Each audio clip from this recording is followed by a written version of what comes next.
am calmer now. I'm less reactive. Think I'm more compassionate because I've always talked a good game with the compassion. I've always known that you're not meant to hurt other people's feelings. Don't try and make yourself happy through self-fulfillment. It won't lead to anything. You've got to put other people before yourself. Otherwise, you're living in a kind of a sort of a loop of self-deception that your own life's important or overly important. And the point I'm at now is I think I would like that my meditation goes beyond those 2 20-minute periods and affects me throughout the day, affects my every interaction, affects all of my behavior. And in ways that I don't fully understand or can't entirely discern, I'm sure it does.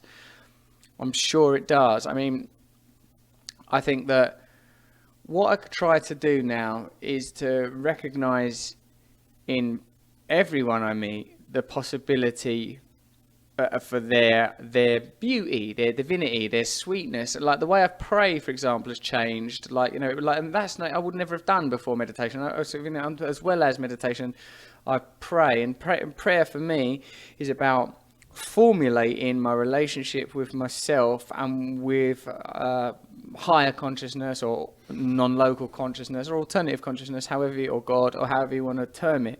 And I sort of think on a daily basis, I say and I pray that for gratitude. I am grateful to be alive and to have this life. I pray to live courageously. I pray to be healing. I pray that no one comes away from me feeling cheated or hurt, that everyone I interact with feels better as a result of having interacted with me. And that's one of the early signs that I'm off the beam, that I'm out of whack, that I'm not in alignment, is when I think, oh, that person's just walked away looking a bit hurt and disappointed. What are you doing? I also want to be in communion, constant communion with otherness. I ask each day that God communicate with me. I want to feel God everywhere, through serendipity, through coincidence, that every interaction is a possibility for a relationship and conversation with God. And I pray finally to be in alignment with God's will, that my individualistic, animally driven will be put aside for a higher purpose. But who are you, stripped of those things that tell you who you are?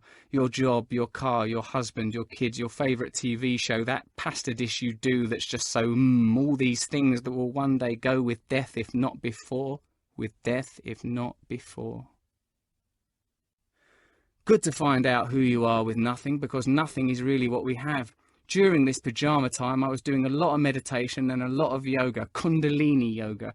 Kundalini yoga is the crack cocaine of yoga. If Hatha is a mild weed high, Iyengar is a deep hash glow, and Ashtanga is amphetamine, Kundalini blows the fucking doors off. Technically, it is distinctive because of its use of breath of fire. This is a rapid, rhythmic, usually nasal inhalation-exhalation that you motivate from the abdomen. This is accompanied by mantras and movements and definitely changes the way you feel. A cynical person might call this change wooziness brought on by hyperventilation, but I think that's reductive. What is the alteration in consciousness that occurs during inadvertent hyperventilation? There are several yoga positions that induce in me, is there a me, a state of awareness that is cracked open with sudden abundance, like the filters and commentary are suddenly flipped off. I don't, in these scarce and beautiful moments, have a conventional sense of self. I don't know my name, I don't know what I want or what I'm afraid of. All that data is wiped, and I fucking like it. An hour of these Kundalini exercises in the correct sequence can induce some interesting states of consciousness. Most yogas relax or invigorate. If you do Hatha yoga, your mental focus on breath and movement reduces the torrent of egoic thinking and designates the mind in the present, which, let's face it, is where it belongs. No point leaving the mind loitering around last Tuesday, especially if something bad happened. Ashtanga is more aerobic. And through the repeated movement and the strict relationship between breath and asana, or position, a vital elation can be experienced. My understanding of most yoga is that the exercises connect mind, body and spirit, and in so doing alleviate the suffering of incessant thinking.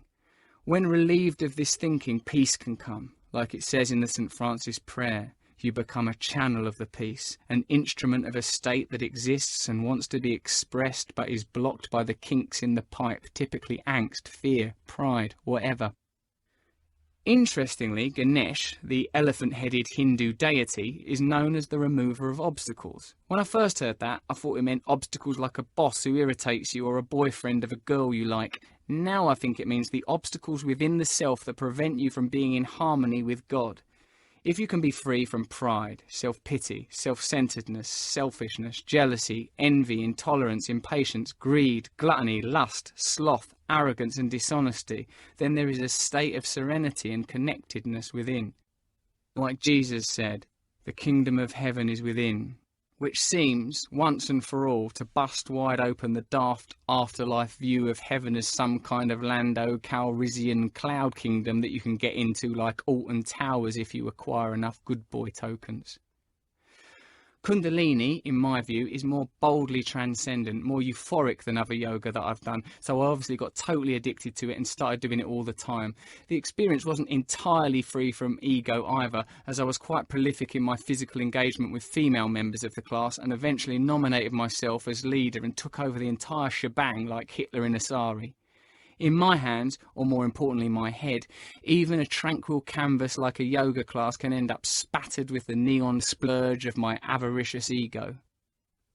The need for personal vigilance is well demonstrated by my conduct around the Kundalini yoga experience.